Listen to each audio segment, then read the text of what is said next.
السلام علیکم ویورز، ماما care T V میں خوش آمدید۔ آج کی ایپیسوڈ میں ہم تفصیل سے بات کریں گے کہ جو خواتین ماں نہیں بن سکتی ان کے جو بھی مسائل ہیں، یا وہ خواتین جن کا حمل نہیں ٹھہرتا، انہیں مس کیریج ہو جاتا ہے، یا وہ خواتین جو کہ اولاد نرینہ چاہتی ہیں، یعنی وہ چاہتی ہیں کہ ان کا بیٹا ہو جائے، تو ہم ان سے آج ایک وظیفہ شیئر کریں گے جو کہ آپ 12 ربیع اول والے دن یا اس سے پہلے جب بھی چاہیں شروع کر سکتی ہیں، لیکن 12 ربیع اول سے پہلے شروع کرنا ضروری ہے۔ انشاءاللہ اگر آپ یقین سے اس وظیفے کو کریں گی تو اللہ تعالیٰ آپ کو اولاد سے نوازے گا۔ اگر آپ اولاد نرینہ چاہتی ہیں تو اللہ آپ کو بیٹا عطا کرے گا، یا آپ کے جو بھی مسائل ہیں اللہ ان کو حل کر کے آپ کو اولاد جیسی نعمت سے نوازے گا۔ شرط ہے کہ آپ یقین سے کریں اور اللہ پر پورا یقین کر کے اور پھر اس وظیفے کو کریں۔ آپ جب بھی کوئی وظیفہ کرتی ہیں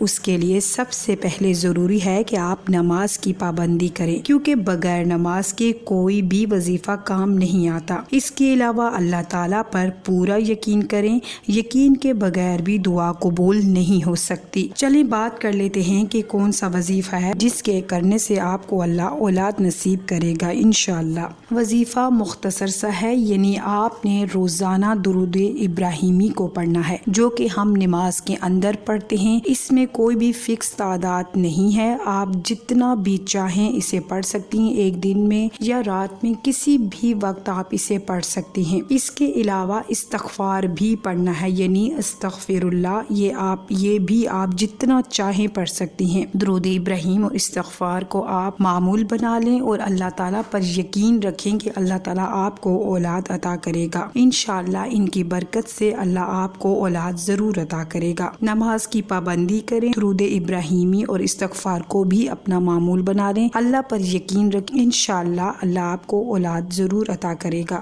آج کی ایپیسوڈ میں ہم نے 12 ربیع اول کے حوالے سے ایک خاص وظیفہ آپ سے شیئر کیا ہے۔ امید ہے اسے آپ پوری یقین سے کریں گی اور اللہ تعالیٰ آپ کی جو بھی مراد ہے اسے ضرور پورا کریں گے۔ اپنا بہت سارا خیال رکھیے گا۔